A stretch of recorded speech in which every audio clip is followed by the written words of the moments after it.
sometimes my hip bones ache a little bit. And I'm like, oh, you got bone cancer.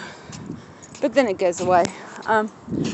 So when I went back to Richmond, I was spurred on to become a scientific illustrator to make money.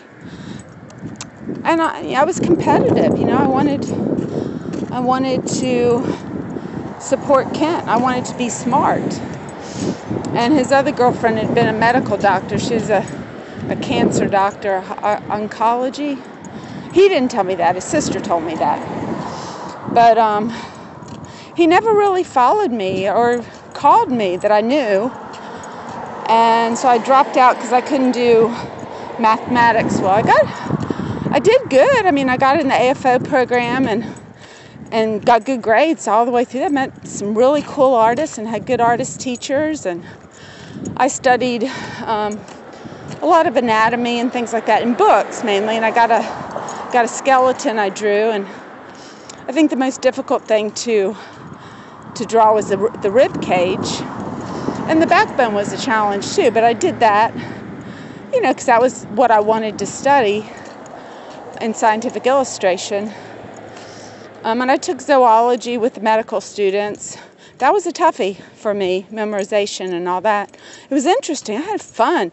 Oh my gosh, I met so many nice medical students. This one guy was kind of after me. And then I took my daughter to class because she had strep throat. And it was such a tough class. I didn't feel like I couldn't even leave for my grandma's funeral. I did not want to miss a class. It was a teacher from Harvard. And it was tough. I got through it though. And I heard it was a type of class that pre-med kids had to pass. And if they didn't get an A in that, then they didn't go to medical school.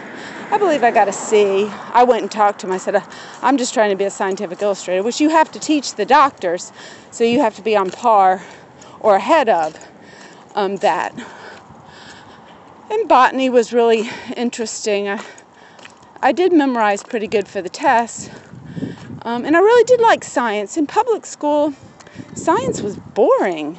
But you get to university level and it starts to get really interesting. But math. And the DRS was helping me. They got me a car and they actually bought a bunch of art supplies.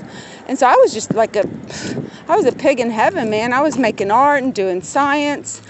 And then it was like, oh my gosh, you can't do scientific illustration because you can't do math. And I didn't think teaching, I had bipolar and stuff, so I thought, well, maybe I'll just do fine art.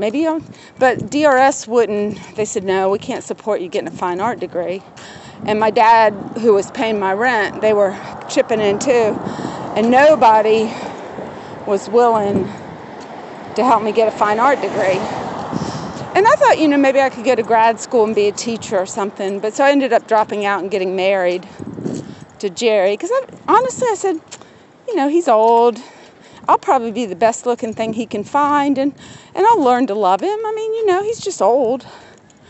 And he's got a lot of good points. I don't want to ruin anybody's life. He's already had a family and kids. So, we can make this work. I didn't know he was addicted to alcohol.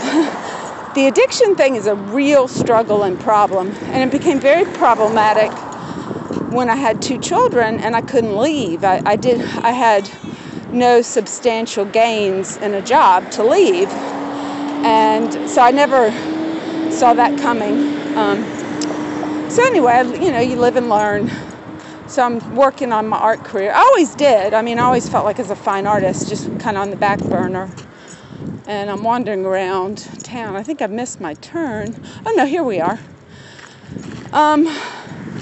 So that's how I came to be in Petersburg through many, many different ways of loving different people, I guess. Loving Kent. I loved him. And he had leukemia. Love, isn't it grand?